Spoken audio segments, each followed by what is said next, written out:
किसी ने बड़े कमाल की बात कही है कि एक वो है जो हमें देता बेहिसाब है और एक हम हैं जो नाम भी जपते हैं तो गिन गिन कर। नमस्ते दोस्तों, मैं हूं आरजे कार्तिक। एक बहुत ही आलसी लड़का था, कोई काम नहीं करना चाहता था। उसे किसी ने बताया कि एक आश्रम है, वहां पर जाओ, आराम से रहो, 2 समय का भोजन मिल जाता है, बीच में नाश्ता मिल जाता है। उसने कहा बढ़िया। सारे काम छोड़ करके, सांसारिक जीवन छोड़ करके उसने कहा बाबा बनूंगा। चल दिया। भोला भाला था, आलसी था, वहां रहने लगा। जो आश्रम में गुरुजी थे उस समय पर प्रवचन देते थे, बाकी समय आराम करता था, भोजन कर लेता था, सो जाता था, भरपेट खाना मिलता था। महीना खत्म होने को आया और एक दिन आश्रम में सुबह कुछ भी नहीं बना। उसे लगा शायद नाश्ता नहीं मिलेगा, भोजन तो मिलेगा। भोजन के समय भी भोजन नहीं मिला। दौड़ के गया गुरुजी के पास, कहने लगा आज भोजन क्यों नहीं बना? गुरुजी ने कहा बेटा आज एकादशी है, जितने आश्रम के सदस्य हैं सबका उपवास है और तुम्हारा भी उपवास है, आज भोजन नहीं बनेगा।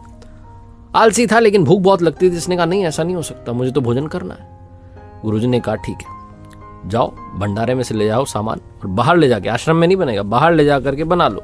याद रखना, भोजन बनाने के बाद सबसे पहले भगवान को भोग लगाना, फिर तुम प्रसाद पाना। उसने कहा ठीक है। वो लड़का अनाज लेकर के चल दिया, बाहर जाकर के भोजन पकाने लगा। भोजन तैयार हुआ, उसके बाद कहने लगा प्रभु श्री राम आइए, पधारिए, भोग लगाइए। और उसे जब लगा कि भगवान तो आ नहीं रहे भोग लगाने के लिए, तो कहने लगा कि मुझे मालूम है आपको तो अच्छा खाने की आदत है, मैं बना नहीं पाया, मुझे बनाना आता नहीं है, रूखा सूखा जो बना। भगवान श्री राम उसकी सरलता पर प्रसन्न हो गए और दर्शन दे दिया। उसने देखा कि भगवान श्री राम आए हैं और साथ में माँ सीता भी आई हैं। उसने 2 लोगों का भोजन बनाया था, एक अपना और एक भगवान का।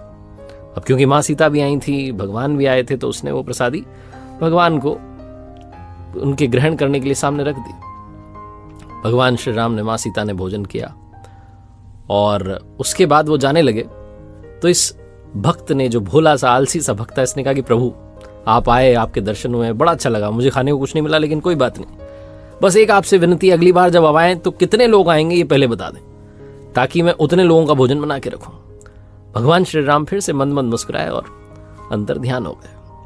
ये आश्रम में गया, फिर से इसका रूटीन चलने लगा। एकादशी आई, फिर वो अनाज लेकर के चला। आपकी बार इसने 3-4 लोगों को ले लिया कि भगवान श्री राम अपने साथ में कोई ना कोई लेकर के आते हैं। तो इसने बड़ी प्रसन्नता से भोजन बनाया और ये इंतजार करने लगा कि प्रभु आए। फिर से वही कहा प्रभु आइए, भोग लगाइए, प्रभु आइए, भोग लगाइए। और अब की बार देखता है कि भगवान श्री राम पूरा राम दरबार लेकर आए। भगवान श्री राम, माँ सीता, भ्राता लक्ष्मण, शत्रुघ्न, भरत, हनुमान जी सब आए। अब इसने 3-4 लोगों का भोजन बनाया था, अब की बार फिर कम पड़ गया। इसका दिमाग ठनक गया। इसने कहा कोई बात नहीं। इसने प्रसादी ग्रहण करने के लिए सामने रख दी, उन्होंने भोजन किया और चले गए। अब की बार भी भूखा रह गया। फिर से आश्रम गया, वही रूटीन चला। फिर एकादशी आई, गुरुजी को कहने लगा कि गुरुजी अब की बार मुझे थोड़ा ज्यादा अनाज चाहिए। गुरुजी का दिमाग ठनका कि कर क्या रहा है, ये कहीं ले जा के बेच तो नहीं रहा है। तो उन्होंने कहा ठीक है, भूख से परेशान रहता है। इसने कहा कि नहीं, मैं परेशान नहीं रहता हूँ, बहुत लोग आते हैं प्रभु के साथ में, उनका भी तो भोजन कराना होता है। तो गुरुजी को लगा पागल हो गया। लेकिन गुरुजी ने सोचा कि एक बार चल के देखते हैं क्या करता है इस अनाज का। वो जो भक्त था भोला सा, वो लेकर के पहुंचा सारा अनाज और पहुंच गया नदी के किनारे और वही प्रेम से जो था पुकार लगाने लगा। लेकिन अब की बार उसने भोजन बनाया नहीं। उसने कहा मैं तो सामान रख लेता हूँ, वो आएंगे, जितने आएंगे खुद बना के खा लेंगे। गुरुजी छुप करके सारा देख रहे थे कि ये भोजन तो बनाया नहीं इसने, और आवाज लगा रहा है प्रभु आओ प्रसादी पाओ, प्रभु आओ प्रसादी पाओ। वो भक्त देखता है कि वाकई में प्रभु श्री राम पधारे हैं। अब की बार तो बहुत सारे लोग आए। तो उसने हाथ जोड़ के कहा प्रभु माफ करना, आप बहुत सारे आते हैं, मुझे संख्या पता नहीं होती है, मेरी हिम्मत नहीं कि मैं इतने लोगों का भोजन बनाऊं, आप स्वयं आइए, बनाइए, खाइए, प्रसादी पाइए। तो भगवान श्री राम मुस्कुराए। उन्होंने कहा अपने बाकी राम दरबार के साथियों से कि आओ भाई सब भोजन बनाते हैं। जो गुरुजी थे वो छुप करके देख रहे थे, समझ नहीं पा रहे थे कर क्या रहा है। तो दौड़ के आए, कहने लगे तुम अब तक भोजन बनाया क्यों नहीं, कर क्या रहे हो, देख क्या रहे हो उसको। तो उसने कहा गुरुजी आपको नहीं दिख रहा है, भगवान श्री राम पधार चुके हैं, माँ सीता आई हैं, हनुमान जी आए हैं, सब आए हैं, भोजन बन रहा है।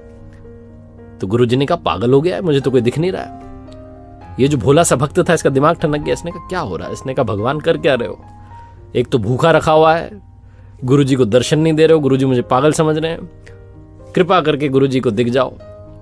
भगवान ने कहा नहीं, मैं दिख नहीं सकता। तो उस भक्त ने कहा कि क्यों नहीं दिख सकते, हमारे गुरुजी तो बहुत महान है, बहुत जानते हैं, मुझसे बड़े ज्ञानी है, ज्ञाता है। भगवान ने कहा हाँ ज्ञाता होंगे, लेकिन तुम्हारी तरह सरल नहीं है। जो सरलता तुम में है वो गुरुजी में नहीं है। ये बात भक्त ने अपने गुरुजी से कह दी कि भगवान श्री राम कह रहे हैं कि आप में सरलता नहीं है, आप मेरी तरह सरल नहीं हो, इसलिए आपको नहीं दिख सकते।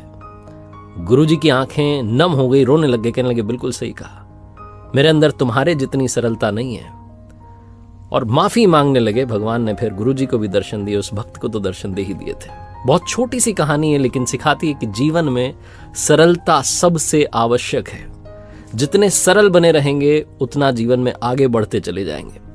जब आप सरल होते हैं तो आप खुद भी मुस्कुराते हैं और दूसरों को भी मुस्कुराने की वजह देते हैं। एक बार फिर से वही बात जो अक्सर आपसे कहता हूं, प्रभु के आशीर्वाद, अपनी मेहनत और अपने परिवार के प्यार के साथ कर दिखाओ जैसा कि दुनिया करना चाहे आपके जैसा।